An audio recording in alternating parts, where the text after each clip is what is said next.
Alright, hold on a minute. Welcome to the official start of DeCember. And we're starting off. I'm doing these animated ones in order, of course. We're starting off with Superman Doomsday here in a custom case with the 2 discs. I actually watched this on Blu-ray because you get the Blu-ray, you buy the Death and Return of Superman, you get the Blu-ray of this, and it was cool to watch it on Blu-ray for the first time. That's the first time in years that I watched this. I remember it being good, and now, of course, the last time I watched this before I started reviewing movies. So things are going to be different, of course. Yes, it's a little different.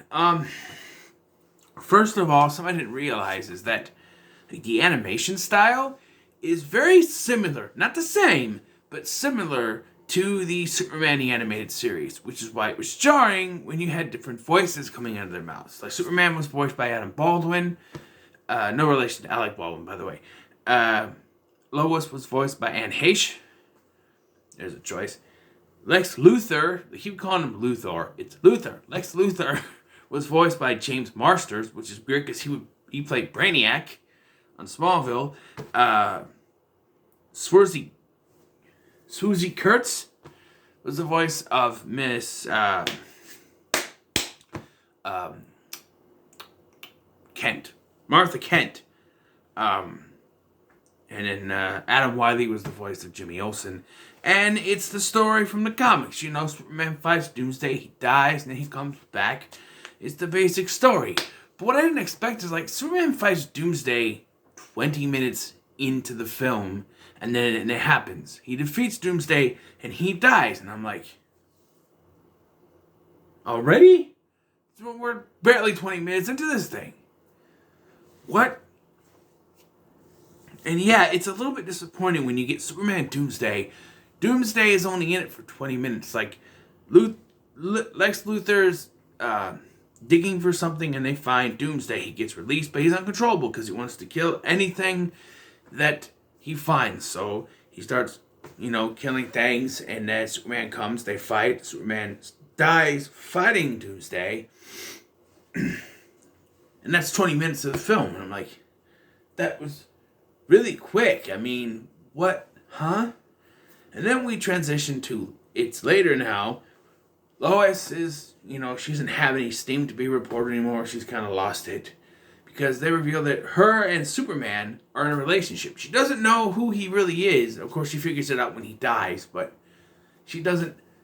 So they're in a relationship. She wants him to tell her who he is.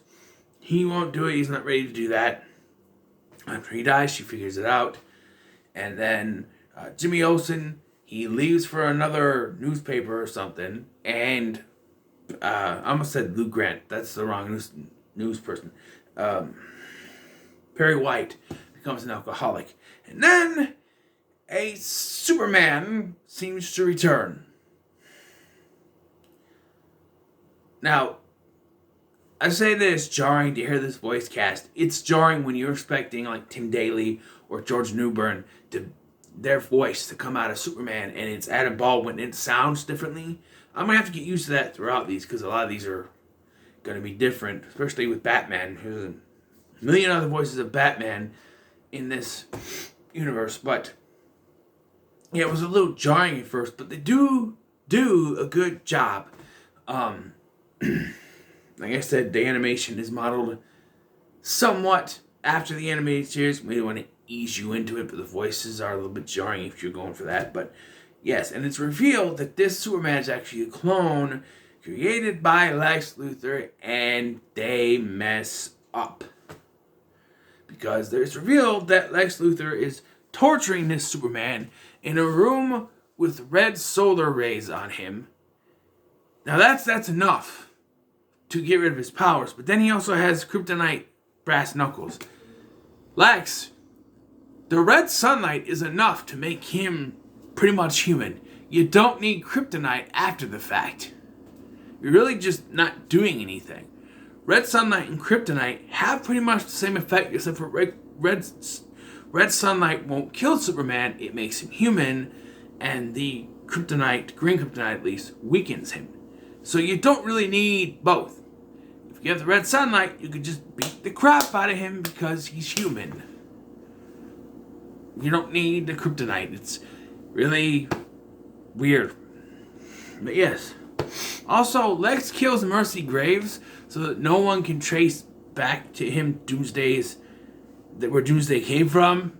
I had that a little too much. It's like they only had Cree Summer, who did her voice for a small time, so they just said we're gonna kill her off. And so the only villain or person that dies in this, the Toy Man, shows up, and he doesn't look like the Toy Man from the animated series. That's what they were going for. This guy looks weird. He's got black hair, he's pale skin, he's all weird, And it's revealed later that he killed a 4-year-old girl. And so this is where the clone Superman goes overboard, because he doesn't have any morals like Superman does. He is not that kind of Superman, and so he kills the Toy Man. He drives him all the way up and then drops him to his death, which results in the police being after Superman. And but then it's also revealed that Lex has Superman's body in storage, and a Kryptonian robot from the Force of Solitude saves him and restores him. And we get the long-haired Superman with the black suit and the white emblem, which is really cool. So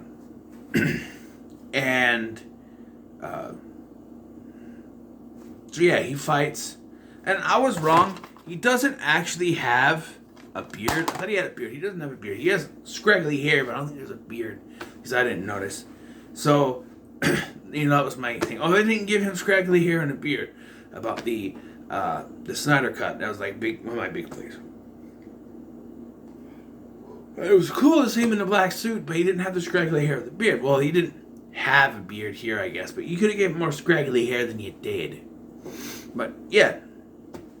And so that Superman eventually, he doesn't have all his strength, but he's armed with a special solar suit, which is the black suit, and then a kryptonite gun. And he comes and he saves the day. And really, the final fight isn't even with Superman and Doomsday. He fights the clone Superman and gets rid of him. And then, because it's thought that the evil clone Superman killed Lex Luthor, but then they reveal at the end that he's actually still alive. He's like in a wheelchair. There's a scene I really like, though. It's the scene where Lois shows up at the Kent farm. This is when she still thinks Superman is dead. And she shows up and she confesses that she knows that Clark is Superman. And she breaks down, and it's very good and very well acted by Anne Heche. I thought it was very good. Very good voice acted, I should say. But yeah, it's that kind of moment. Like, I know who he is, Okay, man. And, yeah, and then in the end, he's like, oh, I was in this and this in Smallville High. And she's like, and he's got the glasses on. She goes, Clark! And then she kisses him and also knocks him into the wall. But yeah, this was a fun watch. It's not as good as I remember it being, but it's not bad.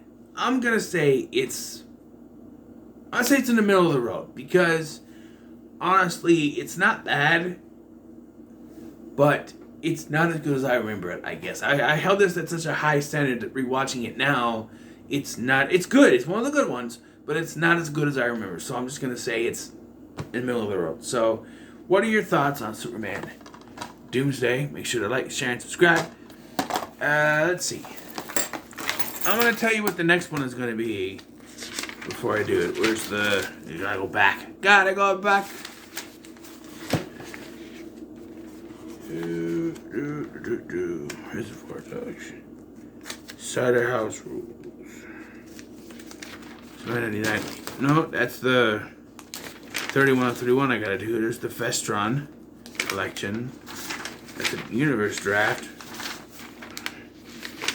I think here it is. So the next one I'm doing is Batman Gotham Knight. Alright. So look for that one next. So make sure to like, share, and subscribe. Thank you for watching. I've been Scotty, and I'll see you in the next one.